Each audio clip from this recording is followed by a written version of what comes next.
The day इतनी बड़ी फौज का मुकाबला करना, इतनी बड़ी military power, naval capability, air force, artificial intelligence, nuclear weapons, intercontinental ballistic missiles, क्या क्या नहीं है भारत के पास।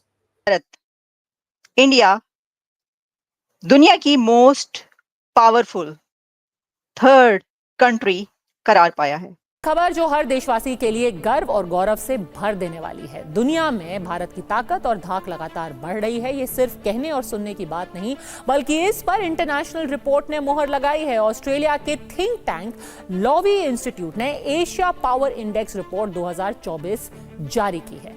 इस रिपोर्ट में दुनिया के सबसे बड़े महादेश एशिया में भारत अब तीसरी सबसे बड़ी ताकत बन गया है। ये है कि India has move from number 4 से नंबर 3 पर, तो थर्ड मोस्ट पावरफुल कंट्री बन गया है एशिया में उनके मुताबिक। आप लोगों को याद होगा कि पिछले साल उन्होंने जापान को इंडिया से ऊपर रेट किया था और मैंने काफ़ी मजाक उड़ाया था उस रिपोर्ट की कि इनके मेजरमेंट और उनके जो इंस्ट्रूमेंट्स हैं वो कैसा मेजर कर सकते हैं कि Japan is more powerful than India. तरह दुश्मन है, देखे ना, वो हमारे इतनी पावर, ठीक है उनके पास जितनी भी पावर आ गई, वो दूसरे नंबर पे आ गया, तीसरे नंबर पे आ गया, पहले पे भी आ जाए, वो फिर भी हमारे ऊपर हमला नहीं कर सकता। क्यों, क्या वजह? नहीं कर सकता, हमसे डरते हैं। वो ये according to latest report Australia's Louis Institute, India has made significant performance, overtaking Japan to become Asia's third most powerful country. The comprehensive ranking evaluates national power based on economic relationships, military capabilities, cultural influence and political resilience. यानी जैसा मैंने आपको कहा कि ये किसी एक उस पे नहीं है। सिर्फ आप ये नहीं कह सकते कि भारत जो तीसरा बड़ा मुल्क या ताकतवर मुल्क बन गया है, एशिया का भी तीसरा ताकतवर मुल्क बन गया है, तो उसके अंदर देखिए ना, जब उसने सरपास कर लिया एशिया, रशिया को, और अमेरिका नंबर 1, सेकंड नंबर पर चाइना, तो थर्ड नंबर पे जब भारत आ रहा है तो दुनिया का ही हुआ ना।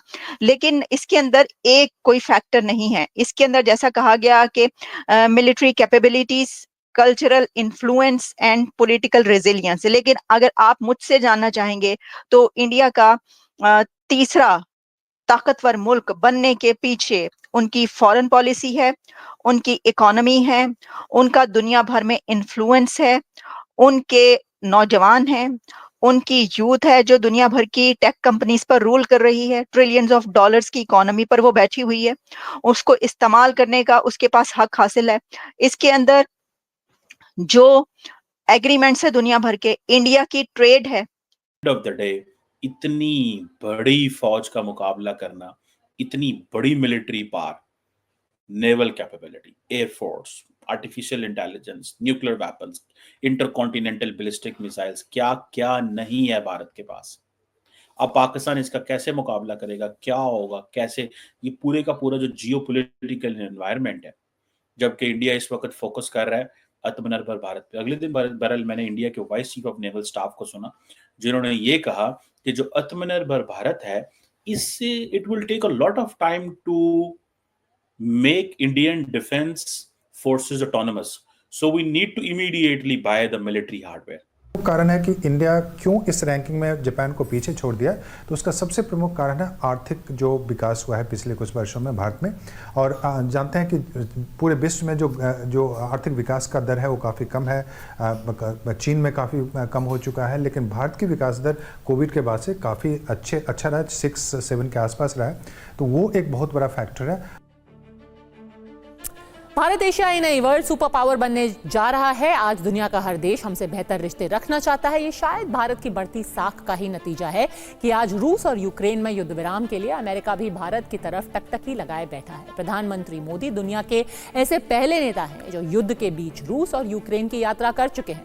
आज पूरी दुनिया भारत को संयुक्त राष्ट्र का स्थायी सदस्य बनाने की मांग कर रहा है, जो आज नहीं तो कल होना ही होगा, क्योंकि भारत सिर्फ मजबूत आर्थिक ताकत ही नहीं बल्कि सैन्य और सामरिक महाशक्ति भी बन चुका है।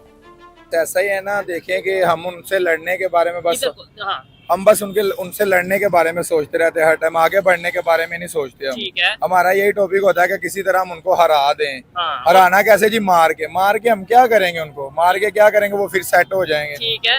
हमारा ही नहीं कुछ बनना। ऐसे ही है, मतलब ये बड़ी अच्छी बात करें। मैं कहता हूँ मुकाबला तो मैं भी एज ए पाकिस्तानी कहता हूँ इंडिया से होना चाहिए, लेकिन टेक्नोलॉजी में, एजुकेशन में, इकोनॉमी में, इन चीजों में मुकाबला करें। मुकाबला भी हमारा उनके साथ क्यों होना चाहिए? वो अपने मुल्क में, हम अपने मुल्क में, हम तरक्की करें, मुकाबला तरक्की में करें। हाँ हाँ, उसी में मैं कह रहा हूँ ना, मुकाबला तरक्की में करें, जबकि हम उनसे ऊपर जाएं।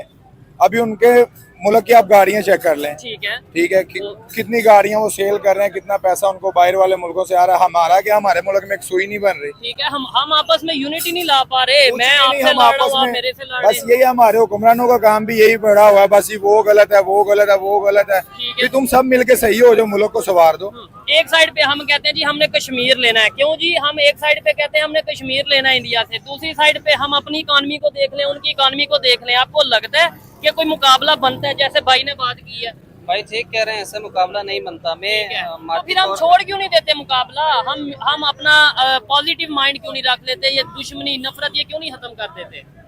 बस ये मिजाज बना हुआ है, इस मिजाज ये खत्म कभी भी नहीं होगी। ये बचपन से अच्छा। हमें सिखाया गया है जी, इंडिया वाले हमारे दुश्मन है जी। क्या दुश्मनी की है उन्होंने? आगे हमारे से रोटी छीन लिया, आगे क्या दुश्मनी की है उन्होंने वो हमारे साथ? कश्मीर नहीं जी, कश्मीर का मसला तो उसका है ना, जब हम जाए दुकान पे जी, हम सुबह सोए हुए उठे हैं जी, हम राशन लेने के लिए गए, आगे से पता चला जी हमारी पॉकेट से बाहर हो गया, जब हम ले ही नहीं सकते ये मसला वो तो चीज ये नहीं है। हम ले सकते। यानी वो हमारे दुश्मन है, हाँ। जो हमारे सोए हुए महंगाई बढ़ा देते हैं, जो हमारे इंडिया, सोए हुए ये चीजें बढ़ा मैं देते हैं। आम पब्लिक से इंडिया पूछना हमारा दुश्मन कहाँ से होगा? इंडिया तो हमारा दुश्मन है ही नहीं। ठीक है, लेकिन आम पब्लिक को क्या बताया जाता है? आप ये यहाँ पे खड़े होकर लोगों में कह रहे हैं इंडिया दुश्मन नहीं है, लेकिन अभी मैं आपको पूछवा दूं, कितने भी लोग हैं जिनसे भी पूछ ले, ये कहते हैं इंडिया दुश्मन है। दुश्मन या नहीं है? अपने आप को कंट्रोल करोगे, अपने आप को बढ़ाओगे तो बढ़ोगे। नहीं, इंडिया दुश्मन है या नहीं है? ऐसे तो वो किसी को नहीं ऐसे होता ना। क्यों जी, इंडिया दुश्मन है?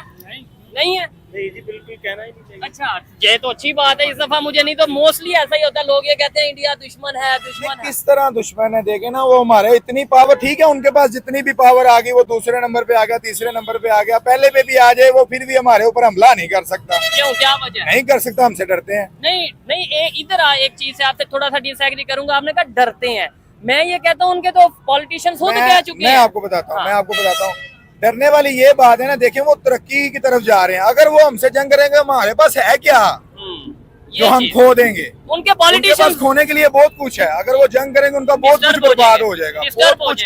वो दूसरे नंबर से नीचे आ जाएंगे। ठीक हो गया। हाँ, ये टेक्निकल बिल्कुल एग्री करता हूँ कि वो देखें, इसीलिए हमारे साथ कभी भी लड़ाई नहीं करेंगे कि यार ये लगे हुए हैं, लगे रहने तो, हम दुश्मनी पे लगे हुए हैं। वो तरक्की पे लगे। एक दिन ऐसा आएगा जी, इंडिया से हमने कर्जा लेना है इंशाल्लाह।